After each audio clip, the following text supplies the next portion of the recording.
Hey everyone, welcome back to Accounting Basics. Have you ever wondered how businesses actually know if they're making money on a product or losing it without even realizing? Behind every price tag is a system quietly tracking costs, decisions, and profits. That system is called cost accounting, and today we're breaking it down in a simple, practical way. By the end of this video, you'll not only understand cost accounting basics, but you'll be able to apply them to real-life situations, whether you're running a business, studying finance, or just curious how companies stay profitable. Let's start with the basics.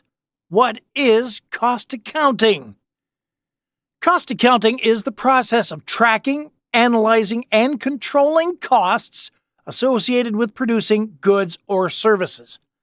Unlike financial accounting, which is mainly for external reporting, cost accounting is used internally to help managers make smarter decisions. Think of it as a detailed breakdown of where money is going inside a business. To understand cost accounting, you first need to know the main types of costs. First, fixed costs. These are costs that stay the same regardless of how much you produce. For example, rent for a factory or salaries of permanent staff. Second, variable costs. Now, these change depending on production levels. For example, let's say raw materials or packaging costs. Third, direct costs. These are costs that can be directly linked to a product, like the wood used to make a table. Fourth, indirect costs, and these are your overheads. These are costs that support production but aren't tied to one specific product, like, let's say, the electricity for the factory. Let's imagine you own a small coffee shop. Coffee beans, milk, and cups, those are your variable costs. Rent and employee salaries, that equals your fixed costs. If, say, 1 cup of coffee costs you $1 in ingredients and you sell it for $4, your gross profit per cup is $3. But here's the catch. You still need to cover rent and salaries. So cost accounting helps you answer questions like, how many cups do I need to sell to break even? Should I raise prices or reduce costs? One of the most powerful uses of cost accounting is understanding cost behavior. For example, if your coffee shop sells, let's say, 100 cups a day, your profit might be low. But if you increase sales to 300 cups, your fixed costs stay the same, meaning more profit per cup overall. This is called economies of scale. Now let's say that you run an online t-shirt store. Your cost to produce one t-shirt is $10. Your selling price is $25. Your monthly fixed costs are $2,000 for your website, your marketing, etc. To calculate your break-even point, divide your fixed costs by the profit per unit.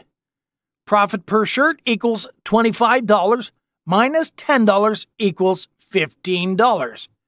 Your break-even equals $2,000 divided by $15 is around 134 shirts. So you need to sell at least 134 shirts per month to avoid losing money. That's cost accounting in action. Simple, yet powerful. Another key concept is cost allocation, which means assigning indirect costs to products. For example, if your factory produces both chairs and tables, how do you split electricity costs between them? You might allocate based on machine hours or production volume. This ensures that each product reflects its true cost. Cost accounting helps businesses set the right prices, control unnecessary expenses, identify profitable products, and make smarter financial decisions. Without it, businesses are basically guessing, and that's risky. To sum it up, cost accounting is all about understanding costs so you can make better decisions. Whether it's calculating profit per product, finding your break-even point, or controlling expenses, these basics form the backbone of any successful business. Once you start thinking in terms of costs and profits, you'll see business decisions in a completely new way. If you found this video helpful, please give it a like and subscribe for more simple breakdowns of accounting and business concepts. And let me know in the comments what topic we should tackle next time. Thanks for watching. I'll see you next time.